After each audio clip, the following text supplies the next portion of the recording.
So in my last video, I told you guys I was going to tell you the story about this t-shirt and why it's so important and why I'm actually wearing it. But I forgot to tell you guys, so I decided to make a full video about this, right? And if you didn't watch my last video, it was about the top 3 books that you're going to want to read if you want to become an entrepreneur. And that's like the books that I used to get started into where I am today, which is like 20 streams of passive income, like currently, right? Which I'm doing very well for myself, which not like near where I want to go, but I'm doing good. I'm doing okay.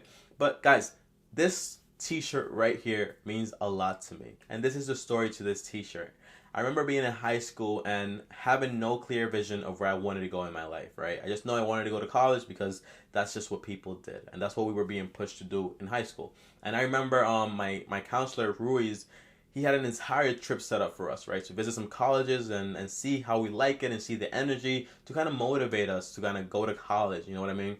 Because I think they get stuff out of that, but I don't know. I don't know, right? But I remember going on this trip, and we went to Manhattan. We went to the city. I think it was one of my first times going there, and I went to this college. It's called Baruch College. I went there. It was the first college I looked at, and I loved it. And I got this T-shirt because I answered the question right, and it was like so memorable. I really liked it, and I really loved it. And I said, I want to go here.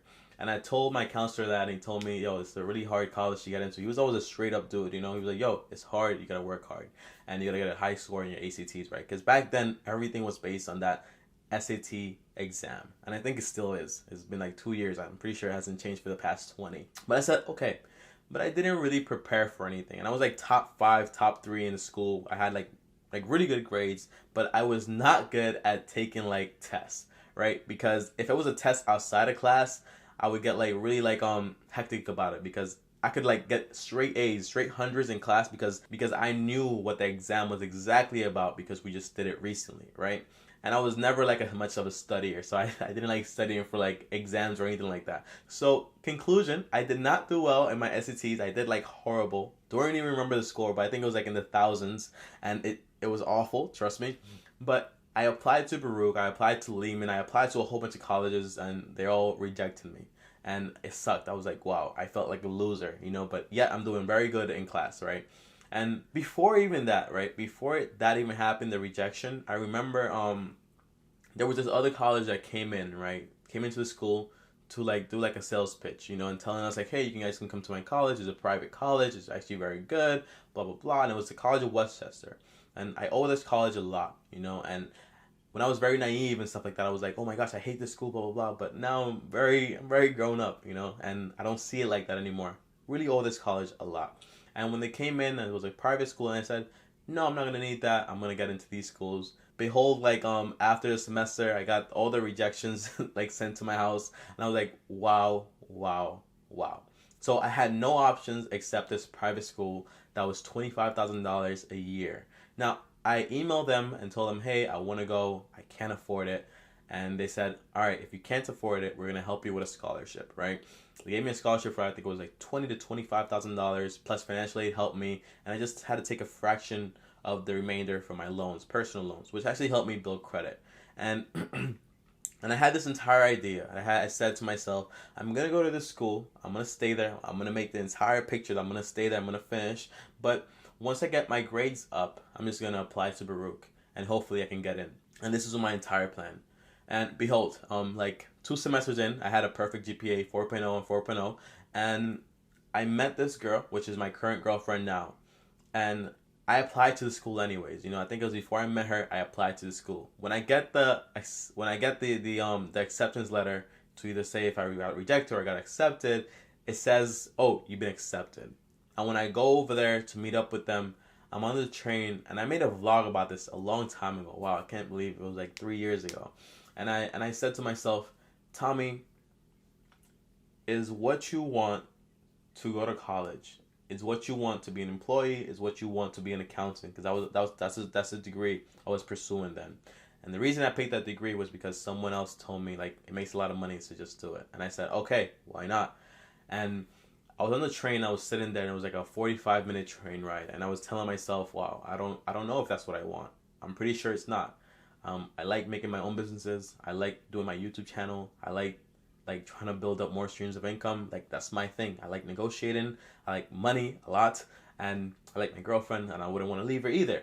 You know, and I thought about it and I thought about it, and when the train stopped, I felt like everything was realized. I felt like I knew exactly what I wanted to do, and I felt 100% sure that that's not what I wanted to do anymore. And that college rejected me not once but twice, but it accepted me the third time. I didn't mention this, but when I first got to that college, I applied my first semester and I got rejected again, and I was like, wow, and it sucked. But when I applied my second semester, I got accepted, and I was like, when I got off, I said, you know, I don't want to do this. I don't even like college. The only reason I don't drop out is because probably like my mom and like what she's gonna think, blah blah blah, and I just want to get this degree because I know our family, like a lot of us don't even have degrees, you know, but I know it makes a big difference, and I want my mom, and I also wanted it for myself, that security of if anything goes wrong, I can always fall back on this, and they can take away my camera, they can take away my TV, they can take away my laptop, they can take away everything I have, but they can't take away my education, and that's one of the most valuable investments that I ever made in my life, even though I never used it, ever.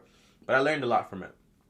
And I say this to tell you guys that whenever you think that you have a fixed plan, whenever you think that you have everything figured out, just maybe you don't. And whenever any adult tells you, like, hey, do this or do that, really think for yourself what you want to do. Even if it sounds stupid, even if it sounds dumb, even if you say, I want to go to college to dance, I want to go to college for art, I want to go to college to do this, I want to go to college to do that. Like, really think about what you want, right?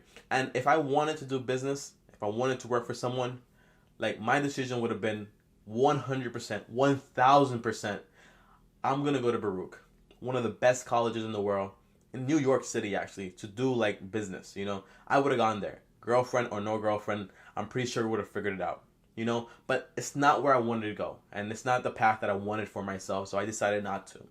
And to tell you guys this, right? Whenever you're in college and whenever you're being pushed to do something, either by your parents, become a doctor, become this, become that, that's great. You know, parents, a lot of the times, they try to reflect and mirror what they couldn't accomplish back in their life, and they try to mirror it onto you.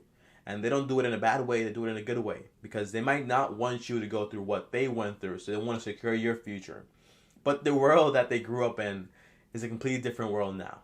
So if you want to do something, and you're like 18, 17, in college, 40, 80, whatever age you are, really think about what you want to do. And take that leap of faith and go after it and pursue it.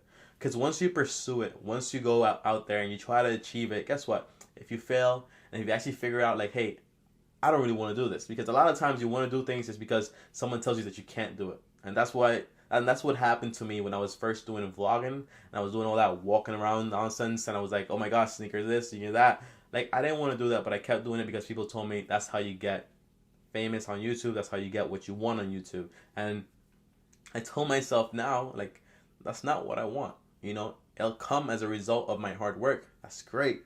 But that's not what I want to do, so I decided not to do it. Guys, my name is Tommy Bryson. If you don't know me, you're going to know me. If you're new to the channel, go ahead and subscribe and like.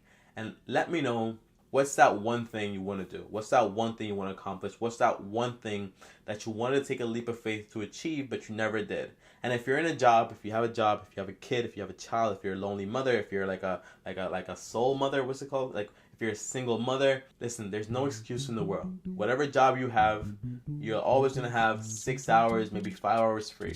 Use those 5 hours and try to own that thing or try it out and see what could have been. Instead of thinking what could have been, actually do it. And I'm going to leave you guys with this one quote. Do today what others won't, so you can do tomorrow what others can't.